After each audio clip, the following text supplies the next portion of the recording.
Hi friends, welcome back to our channel Crystal Clear Maths. இந்த வீடியோல நம்ம என்ன பார்க்க போறோம் அப்படின்னா பெரிமீட்டர் அண்ட் ஏரியா பத்தி தான் பார்க்க போறோம். டிஃபரண்ட் ஷேப்ஸோட பெரிமீட்டர் எப்படி கால்குலேட் பண்றது அண்ட் ஏரியாஸ் எப்படி கால்குலேட் பண்றதுன்னு பார்க்கலாம். ஃபர்ஸ்ட் பெரிமீட்டர்னா என்ன, ஏரியானா என்னன்னு தெரிஞ்சுக்கலாம். பெரிமீட்டர் அப்படிங்கிறது என்னன்னா எனி கிவன் ஷேப்போட பவுண்டரியோட லென்த் தான் உங்களுக்கு பெரிமீட்டர். ஃபார் எக்ஸாம்பிள் நான் ரெக்டாங்கிள் கொடுக்குறேன்னு வச்சுக்கோங்க. இந்த டோட்டல் சுற்றளவு இருக்குல்ல, இந்த சுற்றளவு சுத்தி வர்றதுக்கு எவ்வளவு சென்டிமீட்டர் இல்ல எவ்வளவு மீட்டர் தேவையோ, எவ்வளவு என்னோட லென்த்தோ அதுதான் என்னோட பெரிமீட்டர். ஃபார் எக்ஸாம்பிள் இது வந்து என்ன சொல்லுவோம் அப்படின்னா length of the boundary of any given shape. Okay, இது யூனிட்ல எப்படி ரெப்ரசென்ட் பண்ணுவாங்கன்னா centimetre or metre or feet எப்படி வேணாலும் ரெப்ரசென்ட் பண்ணலாம். ஸோ பெரிமீட்டர்னானது length of the boundary of the given shape. Area அப்படிங்கிறது என்னன்னா ஒரு கிவன் ஷேப் கொடுத்துருக்காங்க அப்படின்னா அதோட இன்சைட் ரீஜியன் அல்லது சர்ஃபேஸ் தான் நம்ம என்ன சொல்லுவோம், ஏரியா அப்படின்னு சொல்லுவோம். அந்த பவுண்டரிக்கு உள்ள எவ்வளவு ஸ்பேஸ் இருக்கு, எவ்வளவு சர்ஃபேஸ் இருக்கோ அந்த அமௌண்ட் தான் என்னது என்னோட ஏரியா. இதோட யூனிட் எப்படி ரெப்ரசென்ட் பண்ணுவோம் அப்படின்னா centimetre square or metre square. நீங்க ஃபீட்ல ரெப்ரசென்ட் பண்றதா இருந்தா ஸ்கொயர். ஃபர்ஸ்ட் இந்த வீடியோல டிஃபரெண்ட் ஷேப்ஸோட பெரிமீட்டர் என்ன அப்படிங்கறத நம்ம தெரிஞ்சுக்கலாம். ஃபர்ஸ்ட் ஸ்கொயர் எடுத்துக்கோங்க. ஸ்கொயருக்கு தெரியும் all the sides are equal. இப்போ வந்து ஒரு சைடு ஏ சென்டிமீட்டர் அப்படி ஏ மீட்டர் அப்படின்னா எல்லா சைடுமே என்னது அதே சேம் சென்டிமீட்டர் தான் இருக்கும், சேம் அளவு தான் இருக்கும். ஸோ என்னோட பெரிமீட்டர் நான் ஆல்ரெடி சொல்லிட்டேன் the length of the boundary அப்படின்னு. So a plus a போடுவீங்க. So you will get 4a. This is your perimeter of the square. Rectangle பாருங்க, opposite sides equal னு தெரியும், length and breadth. So இங்க opposite length இங்க L, here B. So you will get L plus B plus B. இது எப்படி எழுதலாம் அப்படின்னா 2 of L plus B னு எழுதிக்கணும். Then triangle டிஃபரெண்ட் சைட்ஸா இருந்தது அப்படின்னா இப்போ ஸ்கேலிங் ட்ரையாங்கிள் எல்லாம் பாத்தீங்கன்னா 3 சைடுமே டிஃபரெண்டான வேல்யூஸ் தான் இருக்கும். சோ அப்படி இருக்கிறப்ப 3 சைடையோட லென்த்தையும் நீங்க ஆட் பண்ணி எழுதிக்கணும். 3 சைடு எவ்வளவு சென்டிமீட்டர் அது எவ்வளவு மீட்டர் கொடுத்துருக்காங்களோ அதை அப்படியே ஆட் பண்ணி எழுதிக்கணும்.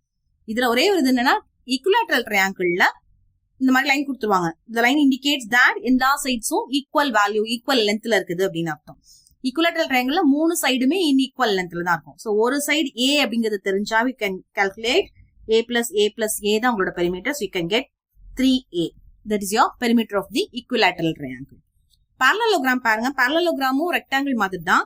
உங்களோட ஆப்போசிட் சைட்ஸ் ஈக்குவலா இருக்கும். So இங்க length L, இங்கேயும் L. This is your B breadth and this is your B breadth. அதுவும் same as that of the rectangle தான். You will get 2 of L plus B. So rhombusக்கும் ஸ்கொயருக்கும் difference கிடையாது. rhombusக்கும் ஸ்கொயர் மாதிரியே தான், எல்லா சைட்ஸும் ஈக்குவலா இருக்கும். சோ அதே மாதிரி ஸ்கொயருக்கு நீங்க என்ன போட்டீங்களோ அதே 4a தான். யூனிட் அப்படி எப்படின்னா சென்டிமீட்டர்ல கொடுத்திருந்தாங்கன்னா சென்டிமீட்டர்ல ரெப்ரசென்ட் பண்ணிக்கோங்க பெரிமீட்டர், அண்ட் மீட்டர்ல கொடுத்திருந்தாங்கன்னா மீட்டர்ல ரெப்ரசென்ட் பண்ணிக்கோங்க. இங்க ஸ்கொயர் வராது, ஏரியாக்கு தான் சென்டிமீட்டர் ஸ்கொயர் அண்ட் மீட்டர் ஸ்கொயர்னு ரெப்ரசென்ட் பண்ணுவோம். இங்க வெறும் சென்டிமீட்டர் ஆர் மீட்டர் தான். பேசிக்கா ஷேப்ஸ் கொடுத்திருந்தாங்கன்னா எப்படி பெரிமீட்டர் கால்குலேட் பண்றதுன்னு கொஞ்சம் ப்ராப்ளம்ஸ் மட்டும் பார்த்திடலாம். Find the perimeter. First shape பாருங்க, 7 மீட்டர் அண்ட் 4 மீட்டர்னு கொடுத்துருக்காங்க. ஸோ ரெண்டுமே லென்த் டிஃபரன்ஸ். It's rectangle.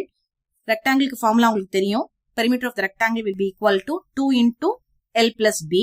இந்த L plus B பிராக்கெட் குள்ள வரணும். லென்த் என்னது 7 metre, breadth 4 metre. So you can get 2 into 11 that is equal to 22 மீட்டர்னு கிடைக்கும். ஸோ இங்க என்ன கொடுத்துருக்காங்கன்னு பாருங்க, ஒரு ட்ரையாங்கிள் ஷேப் கொடுத்துருக்காங்க. ஒவ்வொரு சைடோட மெஷர்மெண்ட் கொடுத்துருக்காங்க. 6 centimetre, 7 centimetre and 5 centimetre. Find the பெரிமீட்டர்னு கேட்குறாங்க. நம்ம ஃபர்ஸ்ட் ஃபார்முலா எழுதிக்கிறோம். Perimeter of the triangle equal to எல்லா லென்த்தையும் நீங்க ஆட் பண்ணணும். A plus B plus C மூணுமே டிஃபரெண்டான லென்த் தான், மூணுமே ஆட் பண்ணணும். இங்க 5 centimetre plus 6 plus 7 that is equal to 18 சென்டிமீட்டர்னு வரும். This is your perimeter of the triangle. Third sum பாருங்க, ஒரு டயக்ராம் கொடுத்துருக்காங்க, ஒரு க்ளோஸ்டு ஷேப் ஒன்று கொடுத்துருக்காங்க. ஃபைண்ட் த பெரிமீட்டர் மட்டும் கேட்டிருக்காங்க. இது ஸ்கொயரா ரெக்டாங்கிளா எல்லாம் மென்ஷன் பண்ணி, ஆனா என்ன மென்ஷன் பண்ணிருக்காங்கன்னா எல்லா சைட்லயுமே ஒரு சிங்கிள் லைன் ஒன்று கொடுத்துருக்காங்க. It represents that all the sides are in equal length அர்த்தம். ஸோ ஒரே ஒரு சைடோட லென்த் மட்டும் 4 சென்டிமீட்டர்னு கொடுத்துருக்காங்க. So it represents that it is a square. So perimeter of the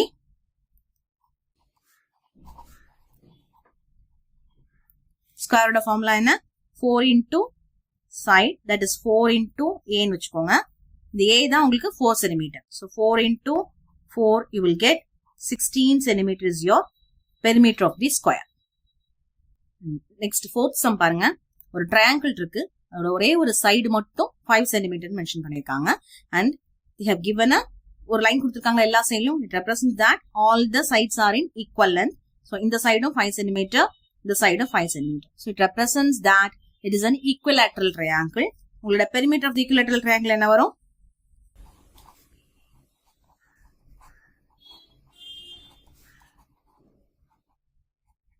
Equal to a plus a போட்டுப்பீங்களா? That is 3 into a. So you will get 3 into 5, that is 15 centimeter. புரிஞ்சுதா? So இப்ப நான் காமிக்கிற formulas மட்டும் ஒரு table காலம் போட்டு எழுதி வச்சுக்கோங்க. இதுல ஆக்சுவலா சர்க்கிள் சொல்லி தரல.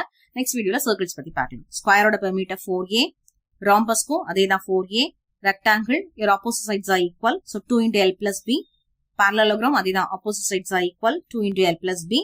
Your triangle, if 3 sides are different இருந்ததுன்னா you can get a plus b plus c. Equilateral triangle 3 சைடுமே ஈக்குவல் அப்படிங்கிறதுனால நான் 3 into a எடுத்திருக்கேன். That is 3 into side அப்படின்னு அர்த்தம். So வீடியோ உங்களுக்கு புரிஞ்சிருந்தது அப்படின்னா லைக் பண்ணுங்க, கமெண்ட் பண்ணுங்க, ஷேர் பண்ணுங்க. Thank you so much.